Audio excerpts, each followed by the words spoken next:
bird and insect has found its place in Africa's vast circle of life. The circle would be complete if it wasn't for one tiny flaw.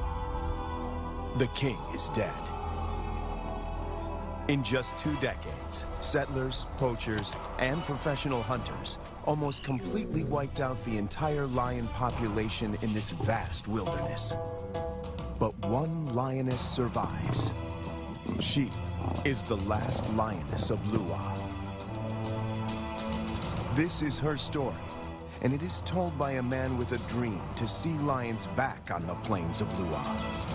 It is a dream that turns into a 6-year journey with many setbacks and disappointments.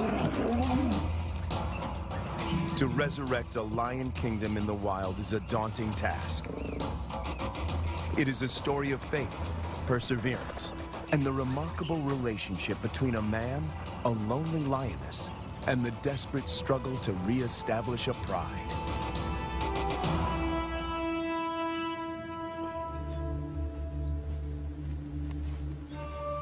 The indigenous people of Lua know that a single lioness roams this plain.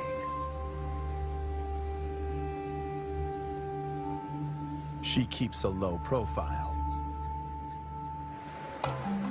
There are more than 6,000 people living on these plains, and most of them are fishermen, crop growers, and cattle farmers. A sedentary cow is easy prey, but she avoids the villages, and she doesn't target their cattle. Instead, she perfected the art of surviving on her own. Without the help of a pride, this lioness had to adapt. When she hunts, the combination of patience, power, and speed is spectacular.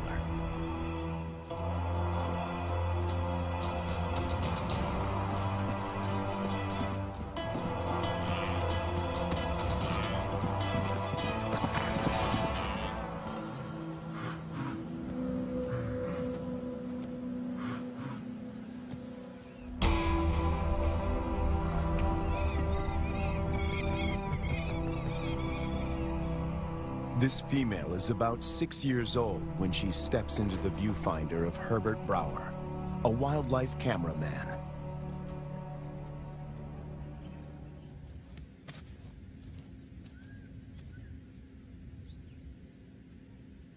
She'd been rarely seen, and if, then only at a distance. But suddenly there she was, right in front of our eyes. Herbert is captivated by her and returns to the floodplains of Lua year after year. It comprises 3,600 square kilometers and borders Angola in the west. The bank of the Zambezi floodplain marks the eastern boundary of the park. People living here tell Herbert that the lioness has been alone for many years. They call her Lady Lua.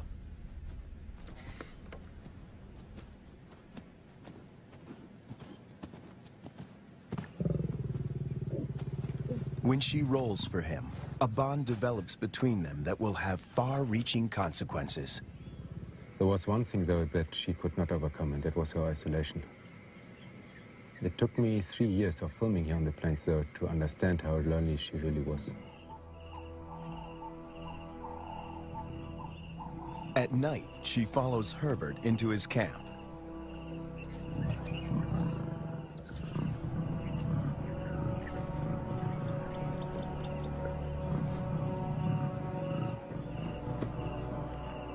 He would never expose himself to wild lions on foot, but he instinctively knows that she means him no harm.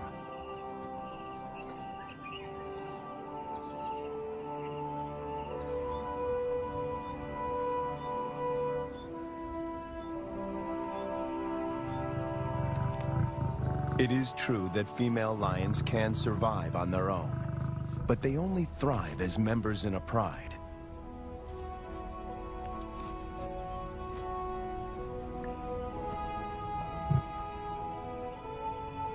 Is it possible to find Lady a mate? And could they produce cubs and form a new pride? These are the burning questions facing Herbert and experts at African parks.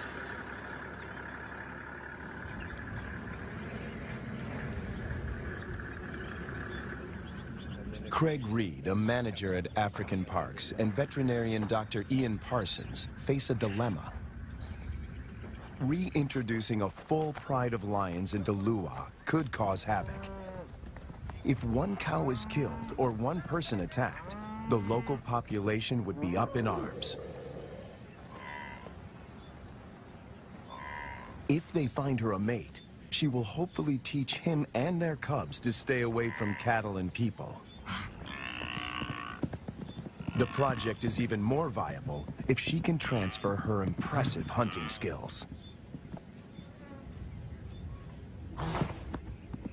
It takes 4 years of detailed planning to get the project off the ground. Lady is now collared to keep track of her movement. The average age of a lion in the wild is 16. She has about 6 years to produce a litter.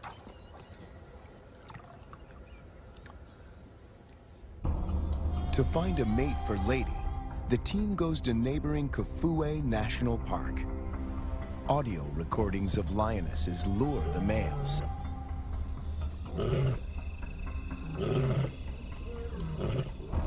Wildlife vet Dr. Ian Parsons darts 2 males.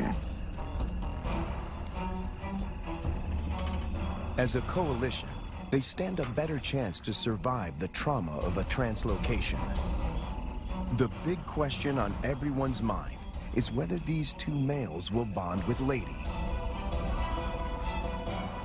If they do bond with her, she might be able to teach them how to keep a low profile and avoid the villages.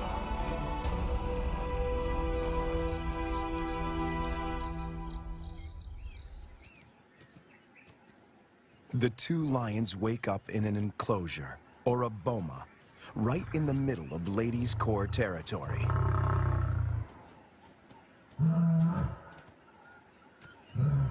One of the males is 3 years old, the other a bit younger. Lady is almost 8 years their senior. The age gap is intentional. Older lions might not submit to Lady's authority.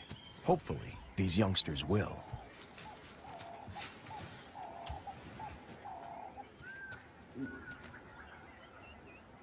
This is the first time in years that Lady has set eyes on her own kind. She keeps watch as the 2 males familiarize themselves with their new home. The first piece of the puzzle falls into place. But then, disaster strikes. On the 5th day in the boma, they escape. Finding themselves in a strange environment, they could take fright and bolt. To Herbert's relief, he finds them a few hundred meters from the enclosure. Lady's response is odd. She rolls to show them she is not a threat, but she doesn't approach them. The males are aware they are in her territory. Everything is new. It's going to take time to adjust. Before she leaves, Lady marks the territory with her urine. It's a strong message. She's the landowner. They are the squatters.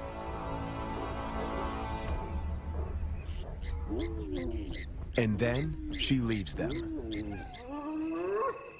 The presence of 2 new lions in Lua has a huge impact on the local residents. It's not only villagers that are now at risk. The arrival of the 2 lions jeopardizes the hyena's position of power.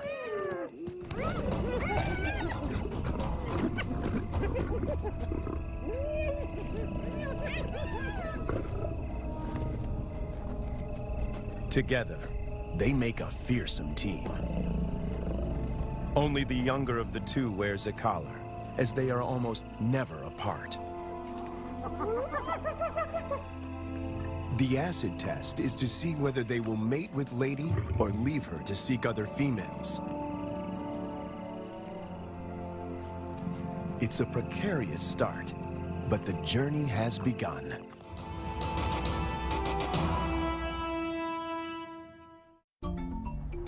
almost 3 years go by without incident. It's November, the beginning of the rainy season. Thousands of wildebeest pour into Lady's territory. The males are hardly recognizable. They are now almost 6 years old, and their bodies are beefed up, their manes more pronounced. After all this time, they're still together and have bonded with Lady, who seems to be doing all the hunting.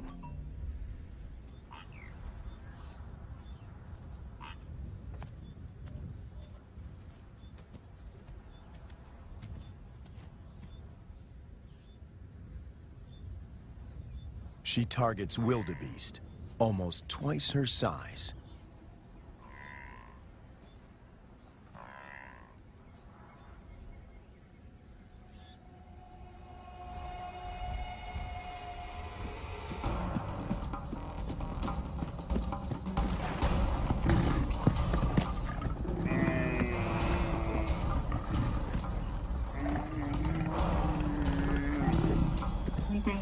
With a powerful bite to the neck, she suffocates her quarry.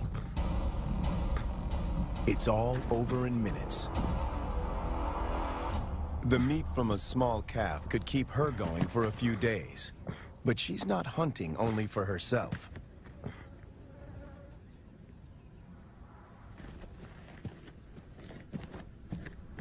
As the most experienced hunter in this trio, she is happy to share her kill.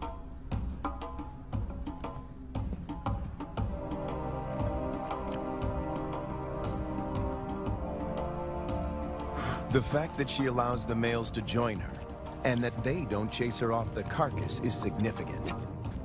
Eating together is the first building block of a pride.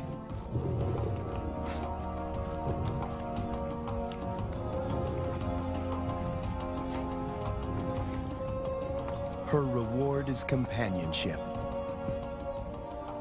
The males get the lion's share of her kill. They gorge themselves and can eat up to 1/4 of their own weight in one sitting.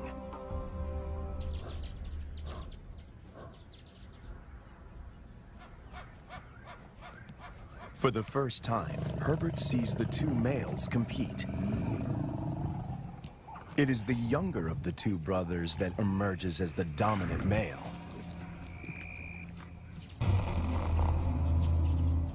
He's the one that follows her when she's in estrus.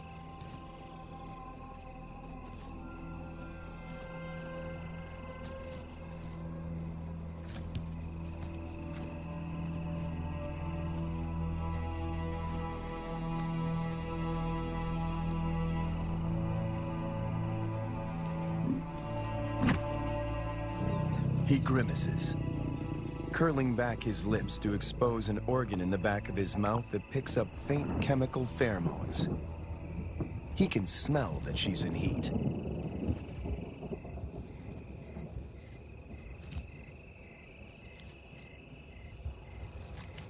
It's the dance Herbert has been waiting to film for years.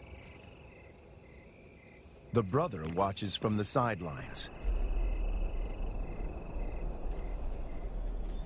Lady stays receptive for several days and copulates frequently. Both males stick to her like glue. They won't fight over her. As members of the same coalition, they come to a gentleman's agreement. If the dominant brother tires, the other might get a chance to mate as well. Now she rolls, not to greet Herbert, but in submission.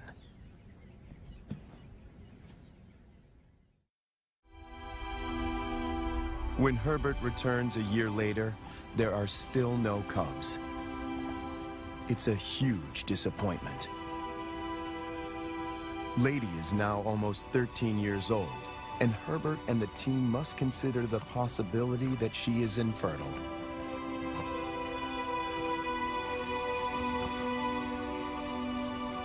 If that's the case, the males might leave her and start roaming, looking for other females to propagate their bloodline. And that will bring them in direct contact with villagers.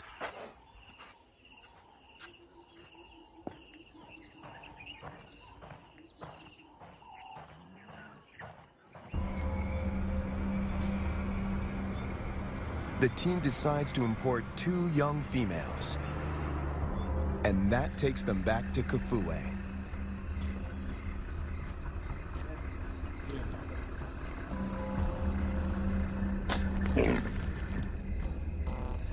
Again, the team faces a dilemma. If the females are too old, they might injure Lady or drive her out of her territory. Too young, and the males might kill them.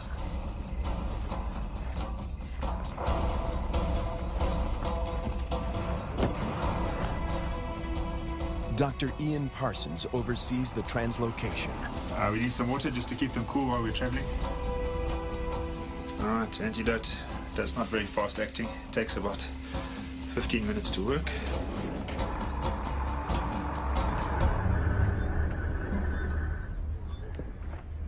Tranquilized and blindfolded, the 2 females begin their journey to Lua. Their arrival is coded in irony. The tribe settled here more than 100 years ago on the orders of the first king to protect the wildlife.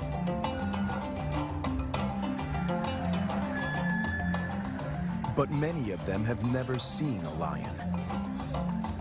And yet lions have always played an important part in the biodiversity of Lua. African Parks aims to restore the imbalance. But this is only possible if Lady remains the central character. She has to teach the new arrivals the lay of the land, and teach them to keep away from villages. The question now is whether she can transfer these skills in time.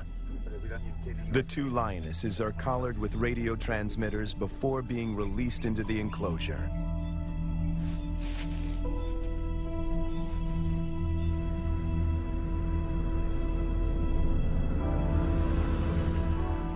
Lady's world is about to be turned upside down, once again. To Herbert, she seems sad and confused. She turns her back on the boma and heads north.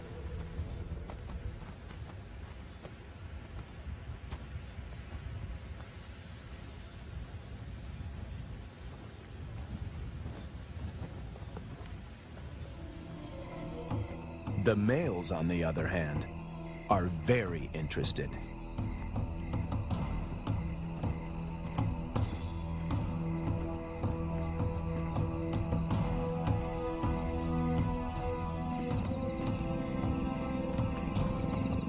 These 2 lionesses are barely 20 months old and still cub-like.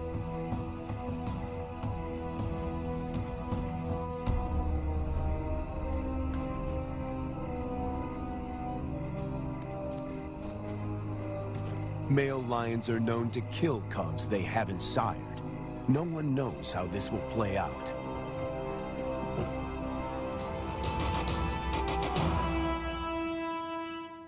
After 3 days, Lady makes a U-turn and returns to the fenced-off boma.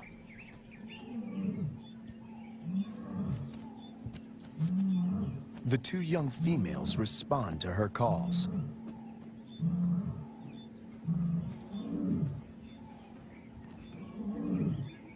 The connection between Lady and the cubs is immediate. She engages.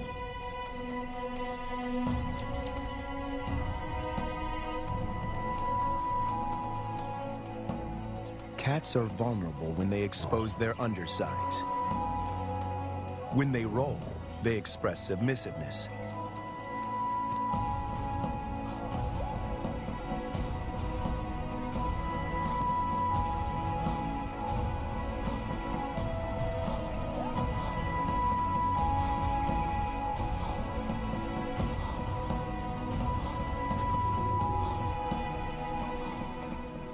But trouble is on the way. Lady's body posture changes. She knows that the males could attack these new residents.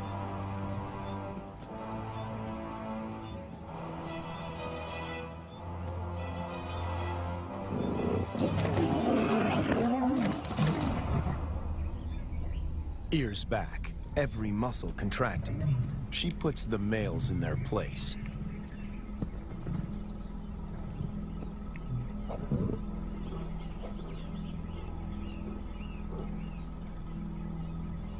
Four cats now crowd her space, after years of solitude.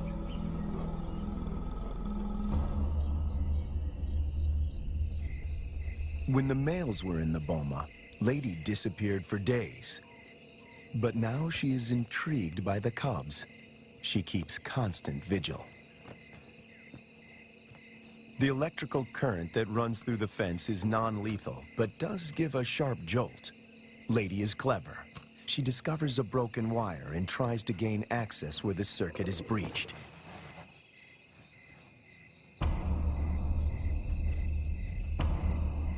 The males are perturbed by the new arrivals. But before they get any ideas, Lady asserts herself. The balance of power might have shifted, but she's still in control.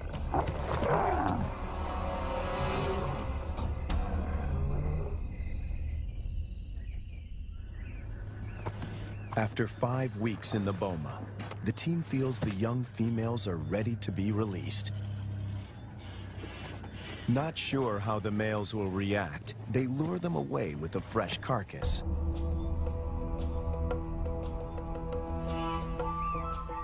The young cubs have also not been fed for a couple of days.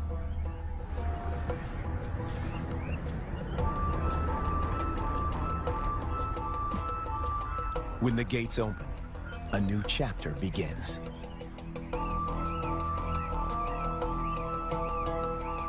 Lady is first on the scene. The cubs have spent more than a month in the boma to adjust. The question now is whether this newly forged bond will hold when they step through the gate.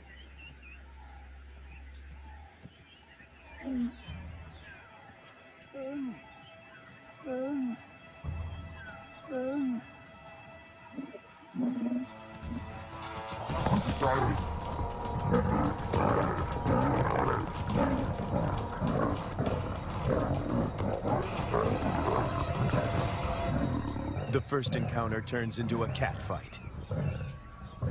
But it is more show than anything else. If Lady wants to kill these cubs, she can do so in the blink of an eye.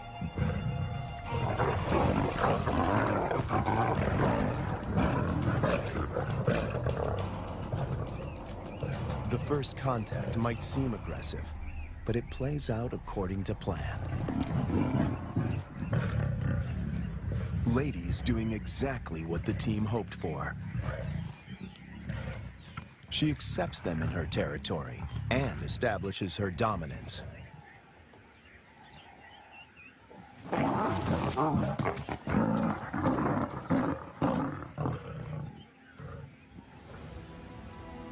The landscape of Lua now looks very different from the days when Lady followed Herbert to his camp. Now 2 young and subdued females follow her. But Lady is not used to having an entourage. She's not at all familiar with the dynamics of a pride.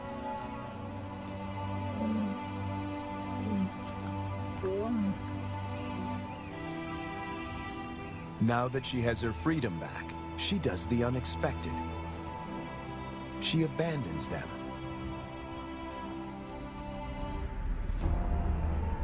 The 2 young females now find themselves in a new and unfamiliar environment swarming with hyenas. Since their release, the young females stick together.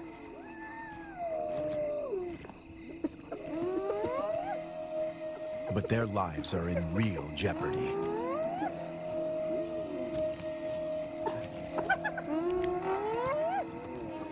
Hyenas can kill lonesome female lions, and tonight, they face a growing mob.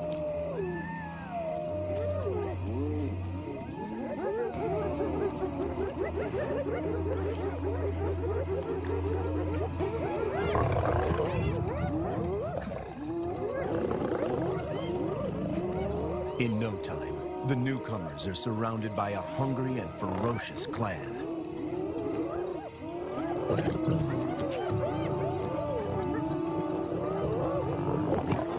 They stand their ground, but the noise attracts a far more dangerous adversary, the males.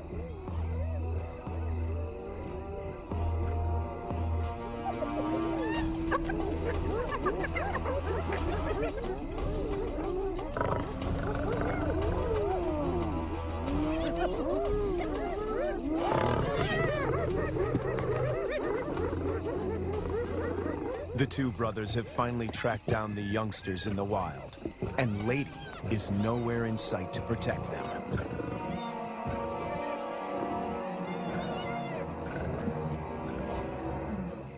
The hyenas know what's good for them. En masse, they retreat.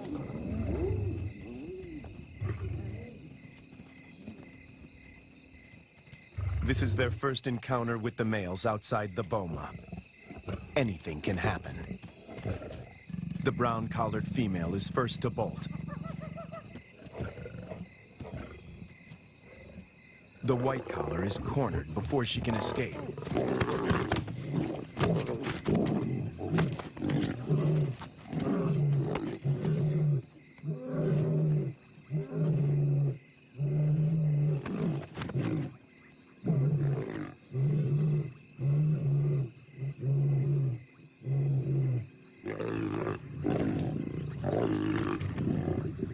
Two against one. The odds are not in her favor. But her assertiveness could be her saving grace.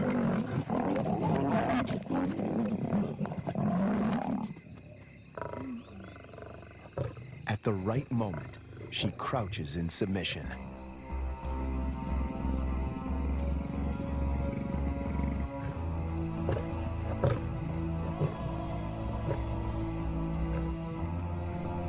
The encounter with the males is a frightening experience for both young females. They split up. Separated, they are now more vulnerable. Danger looms for both of them.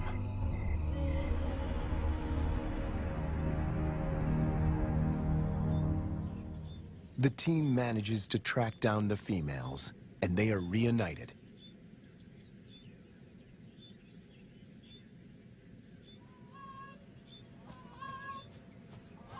It takes months before they settle down. But little does Herbert know that he is filming them for the last time.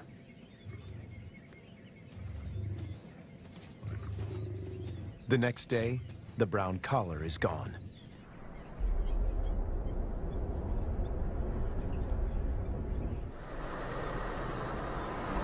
Craig Hay heads up one of the search parties. All eyes are now on finding the brown-collared female. Some of the farmers have seen her in the vicinity. Her life is in real danger. Poaching is rife here. And then, their worst fears are confirmed. It's an air. A faint radio signal comes from a pond.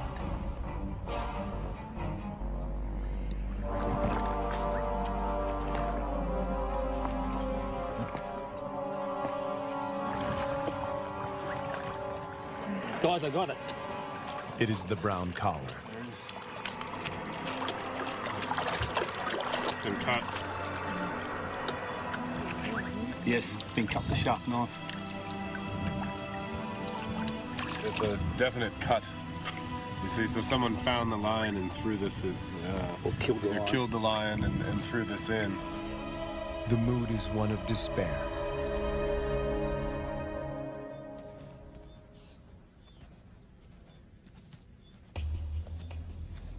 To complicate matters, the female in the white collar turns away from Lady's Core territory and begins walking in a northwesterly direction towards Angola. Even if she survives, in time, she will outgrow the collar and suffocate. The dream to establish a pride in Lua begins to unravel. In an unexpected twist, the males follow the white-collared female to Angola. The further they move away from Lady's Core territory, the less influence she has in keeping them out of danger zones. A rescue mission is launched to find the white-collared female and the males before they cross the border. Dr. Matt Becker, who runs the Zambian Carnivore Project, joins the search party. He spots the white-collared female a few kilometers from Angola. They dart her, but she runs into the reeds and almost drowns. She's breathing really well. It's a close shave. It's now 10 to 6. We have 40 minutes. She's good. We won.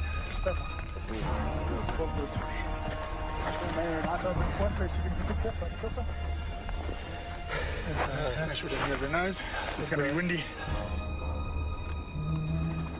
The rescue mission is tricky. The small helicopter can barely lift her, and the ground team must help before the pilot manages to get his precious cargo airborne.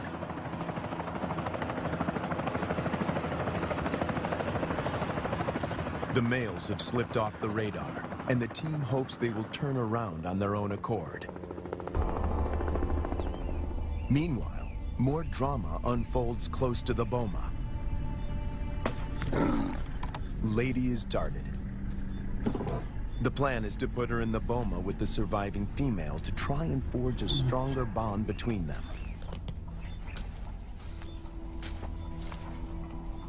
It is the most difficult decision the team has had to make until now. Lady has never been deprived of her freedom.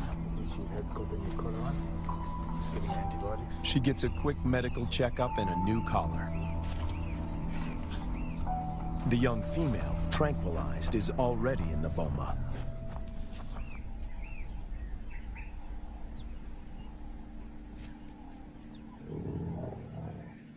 No one knows how Lady will behave in captivity.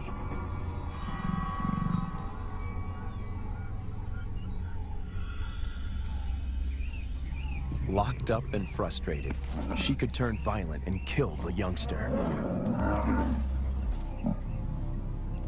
A power struggle is inevitable.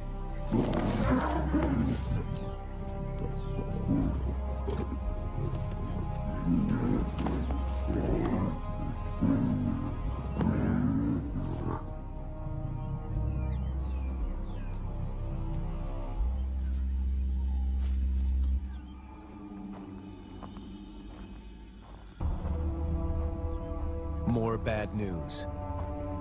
One of the males crosses the border and is killed by cattle farmers in Angola. Of the 5 lions, now only 3 remain. Would this be enough to start a pride? No one knows for sure. Lady, when she recovers from the anesthetic, is extremely agitated. She is on the wrong side of the fence and she can't dig her way out.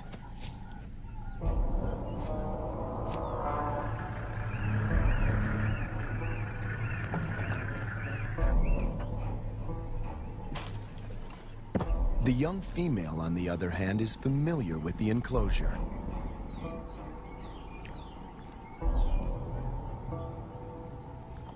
This puts her in a strong position to assert power and seize authority.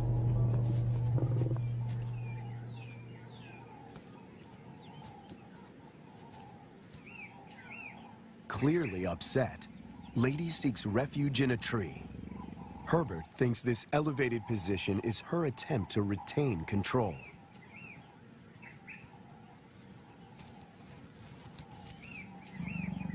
Hunger eventually tempts her down.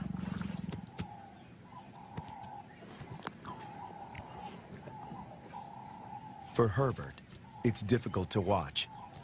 This is a situation which I never thought would happen, is that Lady would need to be put into the boma.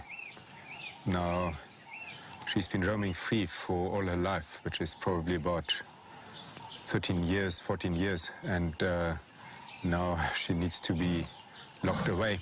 It's good, Lady. The tree becomes a central prop in this battle of wits between these 2 cats.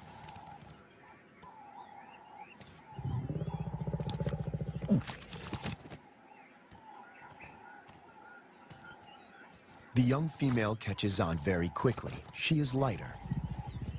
If height is of any consequence, she can go higher.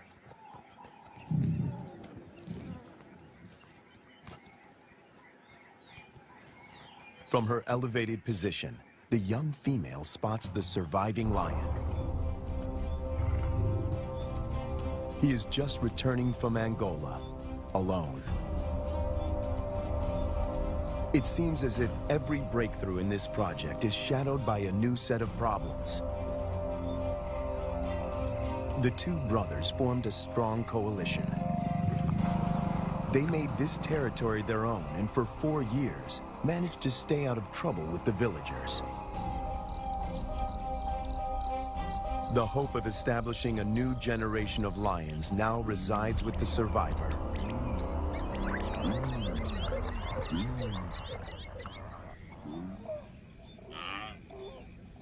Lady and the young female emerge from the boma after 7 weeks. The outcome of the bonding exercise is disappointing. They split up. Lady doesn't want another cat on her tail.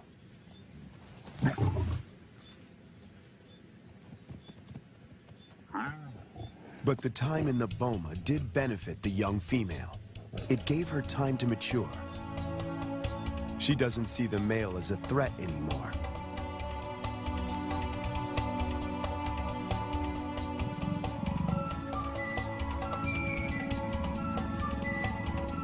There is an explanation for her playful behavior. She is an estrus. Lady is excluded from this courting ritual. After all the turns and twists in this complicated plot, she finds herself once more alone.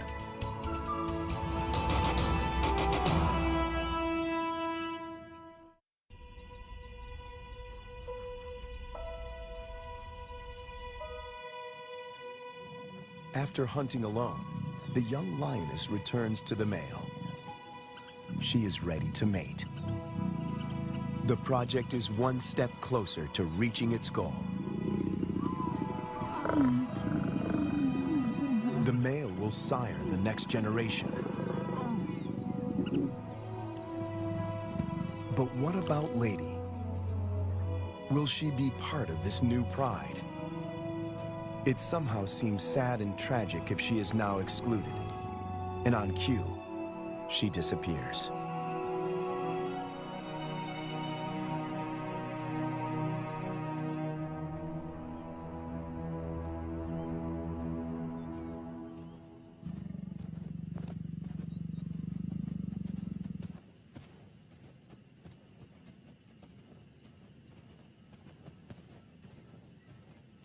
The male now follows the young female when she hunts.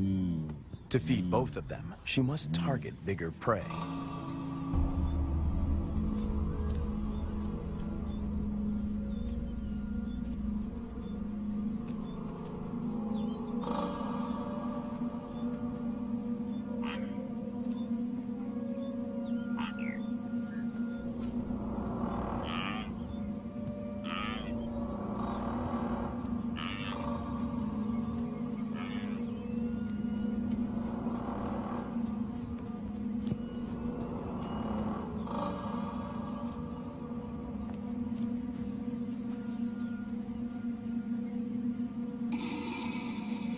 The male is not helpful. His overeagerness spoils the hunt.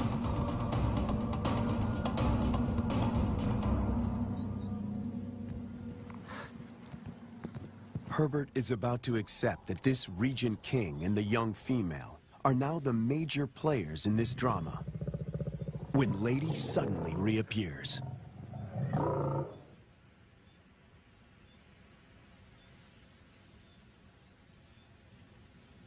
The young female watches the reunion from a distance.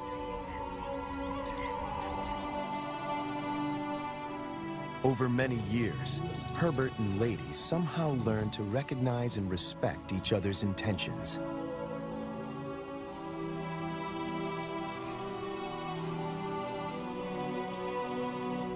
When she looks at him now, he feels he can almost hear her asking, Is this what you wanted? In the presence of the male, Lady lies down with the young female. This is what a pride looks like.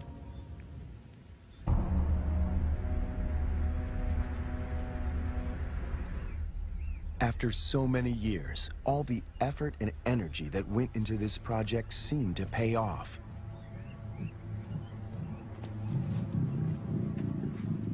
The young female frequently mates with the lion in Lady's presence.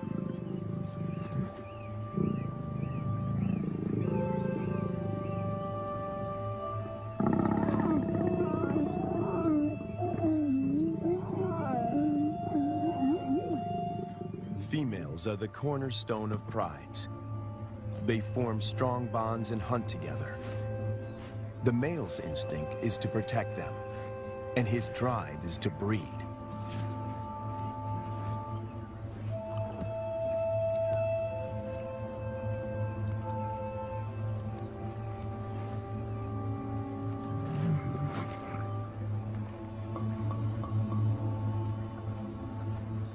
But a female in estrus that leads to mating is not a guarantee that this new pride is stable and secure.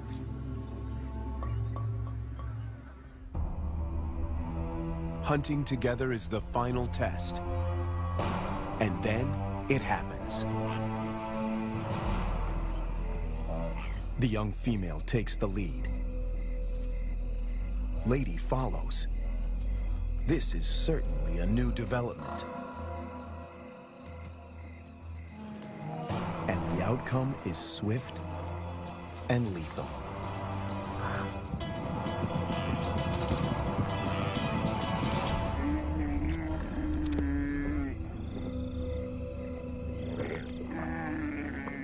In all his years at Lua, this is the first time that Herbert films Lady not hunting on her own.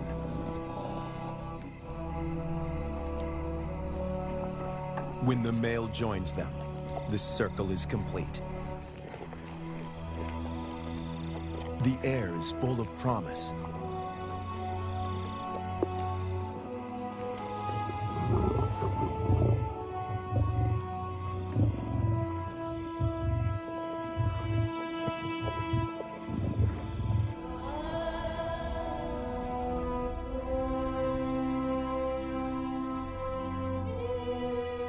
Lady remains the central force and protector of this new pride.